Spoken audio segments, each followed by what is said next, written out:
Hey, good afternoon, everyone, or it could be evening, depends on when you will be watching this. Welcome to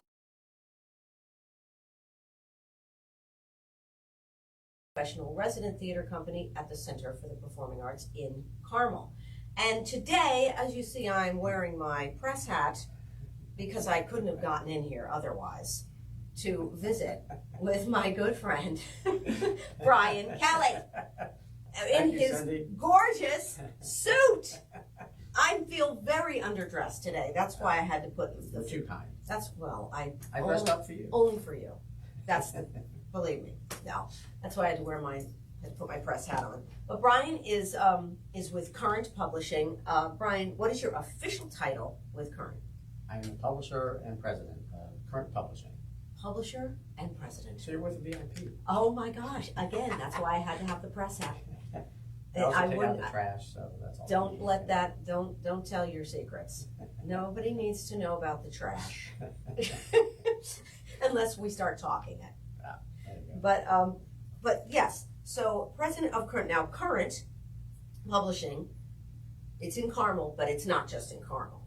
Okay, right. It is Current in Carmel, Current in Fishers, Current in Westfield, Current in Zionsville, Current in Noblesville. And that's 5. And Geist Lawrence. Oh, okay. Is that the newest? Yeah. Was that the newest edition? Yes. Mm-hmm. Current and Geist Lawrence.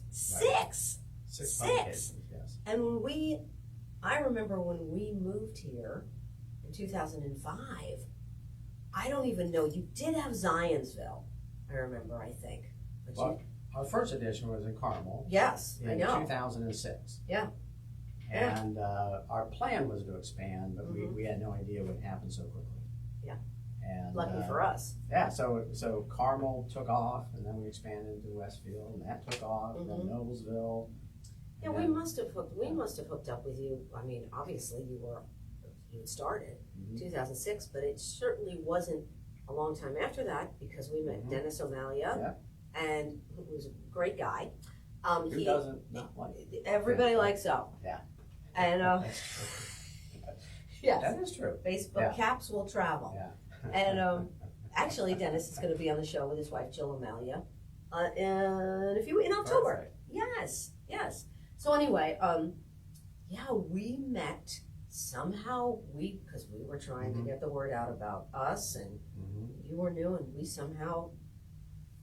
Can't even remember how we came across with Dennis, but it really was, and I remember it was Judy and I, Judy Fitzgerald, the other co-founder, we'd go and meet with Dennis and figure out, well, what are we going to put in, and where are we going to put, when are we going to, I mean, and it was so simple, we would just sit with him and he'd just be writing on the back of a, envelope or so, what are you going to do? I know. But I think it's great you expanded. I love it. Well, and supporting the arts, and a lot of why we ATI got together is that that's a big part of our mission, and it's been that way ever since. Yeah, it has. We're now 16 years old, hard to believe, and we said from the get-go that we were going to support the arts. That was going to be a big part of what we do. Good. So hopefully we've walked that talk. You have, absolutely, you have. Entertainment reporter Mark Ambrogi. Yeah. He stays on top of everything he we does. do, and he does. The arts community as a whole. Yeah, I mean, and it's, of course, it's extremely important. And what I like is, you're right. That's what you want to do. You did it. You always do it. Okay? And even more so now, with all the publications, right? And there's even more in Current about, because the center was built. Right. So there's more to talk about. Feinstein's, there's more to talk about. Even more, there's more concerts in the summer here, more to talk about. So I think it's a great variety, and you guys really try to cover all that. I know it's hard, it is difficult. And what you have to do is, you have Current and Carmel. Okay, well, then you got Current and Carmel, but then you have Current and Signs, a different cover. I mean, you're doing almost six different publications. I mean, right? Yeah, they're all unique to those communities. Exactly. Different cover stories. Right. Yeah. They're completely different. So yes, we have our work cut out for us, but it's still a lot of fun. Yeah. Despite what people hear about newspapers, it's a fun industry, especially community newspapers. Yeah, you're right. And so, Mark gets around. And oh my gosh, Amy, he does. Where's yes, Amy? Yes. Fame. Yeah, Amy Paulzak. who's She a does a huge great supporter of ours. Right, and she gets around to a lot of these functions and takes Yeah, she photos, does. so we can kind of bring the arts to life through photos. Mhm. And so she and Mark work closer together, and so it's worked out real well. Yeah, I think, and it's called, Where's Amy? Where's Amy? And she really does a great job. And that's the thing, you get people out there, like they're out and about. Right. And they're reporting, bringing it back. And I know that before we started, you and Philip were having a huge conversation about newspapers back in the day. And Philip's an old newspaper guy like that's me. right, how you started and how you both started in the newspaper business and how different it used to be. And of course, it's so changed now with social media and everything on the web. And so I think it's, of course, getting harder and harder for publications. That's why I'm so glad we have this. I read this every week. I get it. We get ours. I appreciate that. I'm ours- never tired of hearing that. I know. We get ours on Tuesday. I sit down usually Tuesday night, before I go to bed, and I read it cover to cover. I think it's important. I think, you need to know what's going on in your community. And what I like about what you guys do is, and some people don't like some of the things you put in there, and I like that because you're telling both sides. There's two sides of every story, and to let them read it. And it's important that you put it out there. Yeah, and we are careful to make sure in this day and age of lots of bias. And I think we succeed with that because in any given week, someone will call us and accuse us of being too conservative, and then shortly thereafter, someone will accuse us of being too liberal. Yeah, and that's a fine line you walk. Yeah. But I think that's part of because there are certain publications that are on one side or the other. I mean, there are. That's just the way it goes. And I read those publications too, So I think that is really important. But I think when you read something like a hometown publication, right? And like you said, you really, of course, you focus in on the community. Right. I think that it is so important, especially because it's a more condensed area, that you can't be one side or the other. Right. Because it really is a small community. It's community, not Carmel and Westfield and Even though we're growing, we're still a small community. Exactly, right? exactly. Yeah. And when the best thing about community newspapers, we're so close to our readers. And that's something we always keep in mind, because if we screw up something, we're going to walk into our readers on Main Street. And so that keeps us honest. And everyone knows where the current office is. That's right. So, but you guys are so nice, and you and Steve and everybody who works for you and Dennis. And you're Ben really Beer and Dennis, yes, and the whole staff. Yeah, you're good people. You're nice people. You're good people. I think that what I like, just me personally speaking, I like that you are trying to push the envelope a little bit with certain things. Like you're not shying away from certain issues that are popping up. Yeah. And yes, that's true. And there are stories that we do that we know phones are going to light up, but we have to cover it because it's important to the community. So yes, and especially in this day and age with instant contact, thanks to social media, our stories. They're often running as soon as they're published. So so we hear a lot, good and bad. So I know you do, because there's letters to the editor that are good and bad, and you print them good ones, you print the bad ones, you print the people arguing, Mr. So-and-so said this, I vehemently disagree. I mean, I love that. That's part of communicating and that's part of a community, communicating. And I think you do a great job with that. You, Ryan Kelly, his brother Butch Kelly went to Miami of Ohio, just to let you know. He was, I guess, pretty famous there. But or infamous, depending on the angle you're coming from. It was called Butch in the Womb. So, anyway, but you're a native to Indiana. Are you? No. Where were you born? I was born in suburban Detroit. of all places. What? Oh my gosh. And I was probably maybe 2 years old. My dad was transferred to Cincinnati, and that's where I grew up. And so that's how Butch ended up going to Miami, and so I really have considered that my hometown until we moved to Carmel. Sure. Of course, but so. Well, when did you move here? We moved here in '96. Okay, you and Maggie. Right. Maggie Kelly. Right, my much better half. She is the other half, yes. I don't know about better. Yeah. I think you're pretty cool. Thank you. She's hilarious. Yeah. Oh my gosh. She is hysterical. And she loves the art. She loves you guys. She does. She's just ATI's, yeah. Oh yeah, she's a great conversationalist. I mean, she's good at a party. Let me tell you. I'm here to tell you. But yeah, both you and Maggie are always so supportive of us. They're at our opening nights. They come to our VIP parties afterwards, as you should. We're looking forward to Nonsense coming up on the 9th. Yes, September 9th, we open Nonsense. It's a wonderful show. If you don't know it, it's a great show. I'll talk about that real quick before we zip off the air. But you and Kelly moved here. You and Maggie moved here, right. And were you always working in the newspaper? Were you always doing publications? Were you always doing newspaper? Yes, I started out in the magazine industry. Okay. So that's how I ended up in, Philip and I were talking about LA. I know. I was transferred out there. I was with a magazine company that was headquartered in New Jersey, so I got transferred. Right. So I went from dark and gloomy to bright and sunny, coast to coast. Dark and gloomy. Dark and gloomy. My apologies to New Jersey. Yeah, my home state. Dark and gloomy. I'm sorry.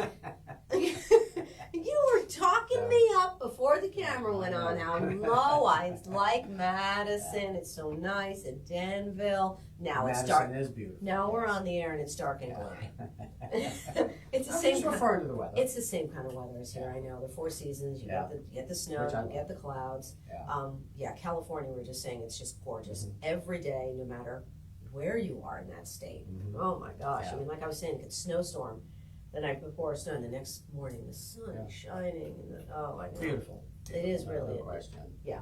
So that's how I got my start in publishing, and then ended up transferring here to the Midwest, in Indianapolis, and decided that newspapers were really my first true love, and started my first newspaper in 1986. I actually had hair back then. I had photographs to prove it. Don't sell yourself short. and so that was a lot of fun. Good. And it was called the Greenwood Gazette, and it published every Wednesday. Okay. And that was a long time ago. And then sold that to the company that owned the Indianapolis Star at the time. Oh, okay. And then a handful of years later, Steve and I launched Current, and here we are. Steve. It's hard to believe. And I like that you and Steve, this is what I also like about the Current publishing. You and Steve are very different people. Yeah. You really are. You're really different personalities. And I love that. You know, you're not just like, I'm going to work with someone that thinks exactly the way I think, and only, I think you two have different perspectives. You're totally, I mean, like I said, you're really, I don't think you're anything alike. You know, it's not good or bad. I think it is good. Well, I think it is good, actually. Yeah. But because that's what makes the paper what it is. That you guys are so different, and you bring your own perspectives to it.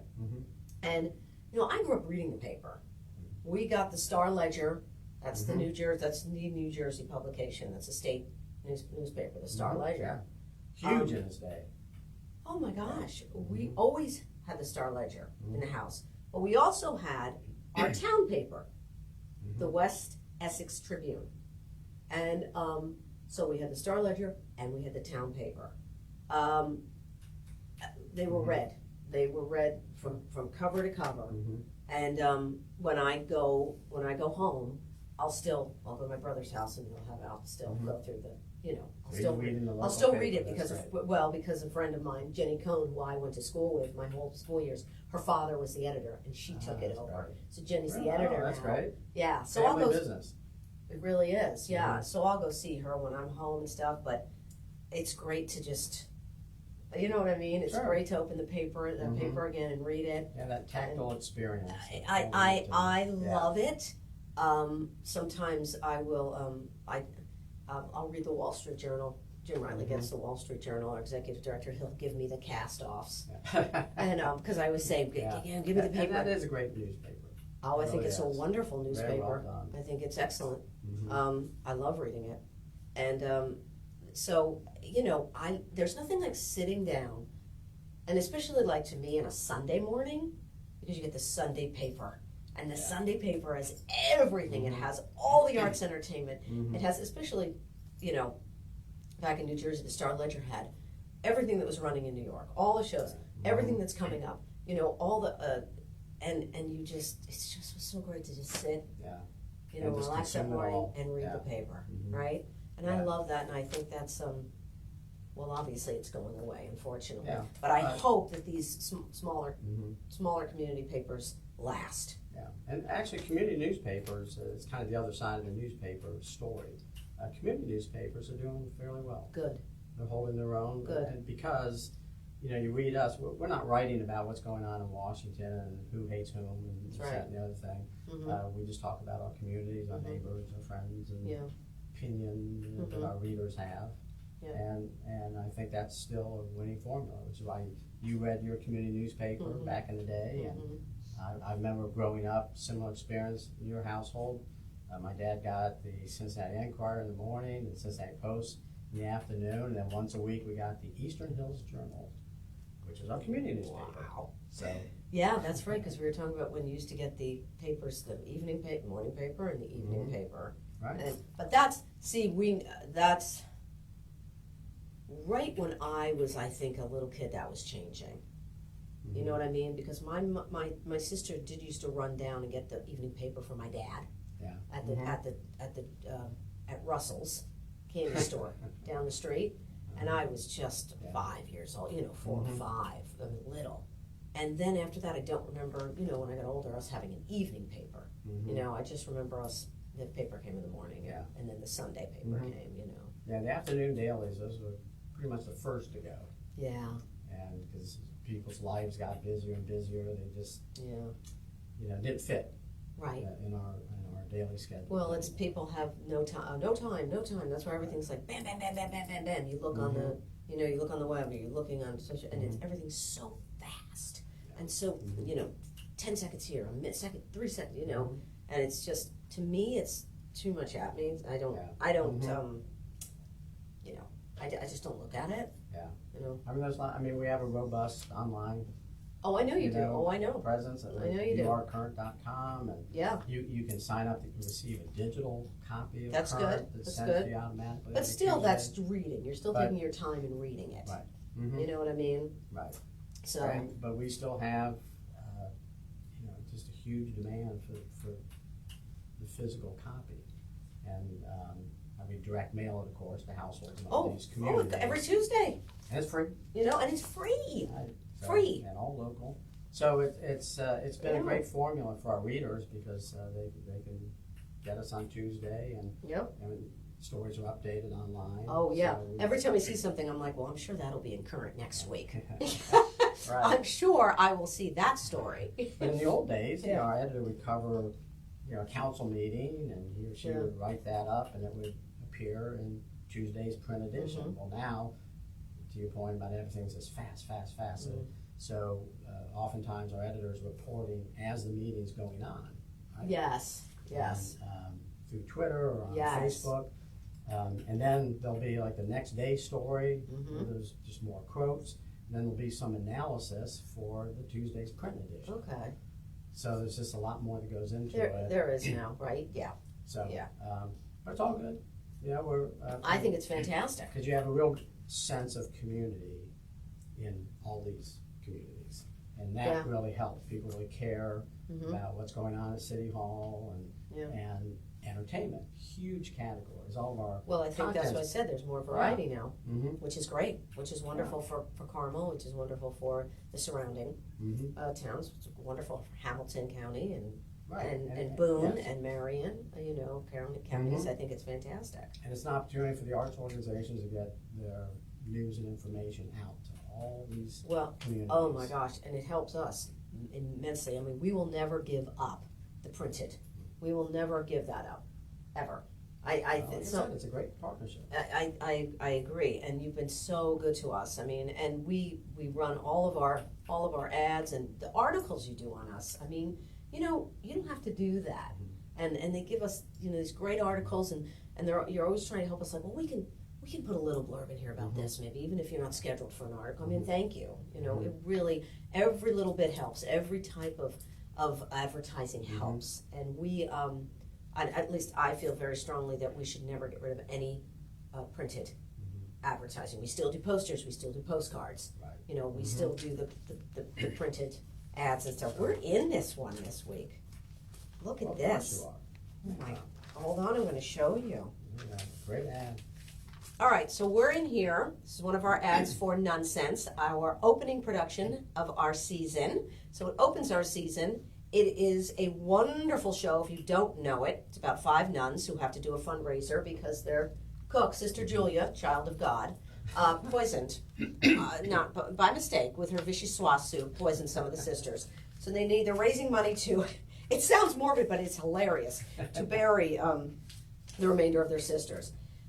It's the Little Sisters of Hoboken, and it's their school, Mount St. Helens School and Convent, takes place in Hoboken, New Jersey. It's obviously fictitious. Dan Goggin wrote this in 1987. That's how old the show is. Wow. I believe 87. Looking forward to it. And it ran off Broadway for years, and I've done many productions of it, but I'm not in this one. But it is a fantastic cast, wonderful cast. Suzanne Stark, one of the local professional actors here, is playing Mother Superior, so she's wonderful, and 4 other brilliant actors. So come see it September 9th through the 25th. I'm sure you and Maggie will be there opening night. We'll be there on the 9th. Look forward to it. Won't miss it. No, I know it. All right, I'm going to wrap this up. We've been jabbering away here about publication, but I think it's very important. Please read the paper, read Current, or read any paper, really. I mean, who cares? Read it. Whatever your choice of publication is, read it. Get a paper in your hand, and you'll just relax and sit and read it cover to cover. So again, thank you, Brian Kelly with Current Publishing. I'm Cindy Collins, one of the co-founders of ATI, and thank you for joining us for Lunch Break with ATI. I have to get to my intro. I have to get going. Press is about the launch. I gotta hurry. Hurry up! What do you have to say about that? Excuse me. I love that stuff. It's great. All right. Bye and thank you. Thank you. Bye-bye.